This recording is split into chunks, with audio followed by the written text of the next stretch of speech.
Should I continue to squat and deadlift with lower back pain?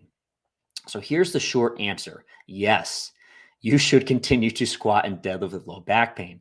We want to continue working towards your goals as much as possible, but we want to try to respect that injured area. Okay.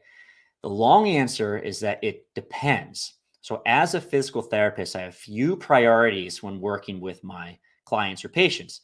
Basically, folks that want to come to see me, they want to get out of pain, but really their long-term goal is to continue working towards their fitness goals and continue working towards weightlifting, right? So priority number one is to keep people working in the gym, keep people trained in the gym. There are an absolute myriad of health benefits that come with weight training, that come with fitness in general. And I want to keep working towards my clients' fitness goals as much as humanly possible. All right. Low back pain is a major reason why people stop exercising.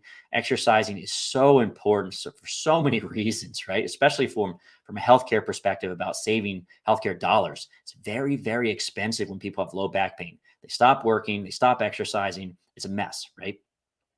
So priority number two, we need to respect the injury site, right? If I throw too much stress on someone's spine, if I tell someone, hey, keep on deadlifting, keep up the same loads, don't change anything, I may worsen that person's pain or I might perpetuate the injury, right? It might just stick around for a long period of time. And if I throw too little stress on the area, I may perpetuate the injury as well. There's a chance that that injury doesn't go away because we need the stress to drive adaptations, right? In order to get that person back to training, right? And that comes back to priority number three. We need to stress that injury site, okay? Like I mentioned before, strengthening actually heals lower back pain, all right? If I strengthen the lower back, it's going to help me to get out of pain.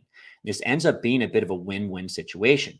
I get to have my cake and eat it too, right? So I can continue exercising because I want to do that. It's going to keep me working towards my fitness goals. And that exercise will actually help me to get out of pain too. So here's what I want you to do next, guys. If you enjoyed this video so far, I have an entire course. It's free. It's called the Fitness Pain Free Mini Course. And we go over 3 lessons going to help you take a lot of this information that we went over so far and put it into practice. The first lecture is called Why We Need a Better System. So first and foremost, the way we treat fitness individuals, all right, athletic people in the gym from a physical therapy perspective is pretty much broke, okay? So we need a better system to serve the folks that are in the gym that get hurt, they want to get back to training, all right? Lecture number 2 is called 7 Reasons Why People Get Hurt in the Gym. And essentially, we have to know the reasons why people get hurt in the gym so we can keep them safe in the future, right? And when they get hurt, we have to know why and how to get them back to training in the gym. Okay. So a thorough understanding of this is very, very important.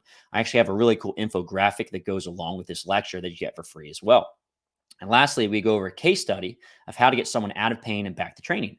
So these principles are all phenomenal, but we don't actually put it together and you don't understand how to create a program to get people back in the gym and keep them safe for the long term, then we lose, right?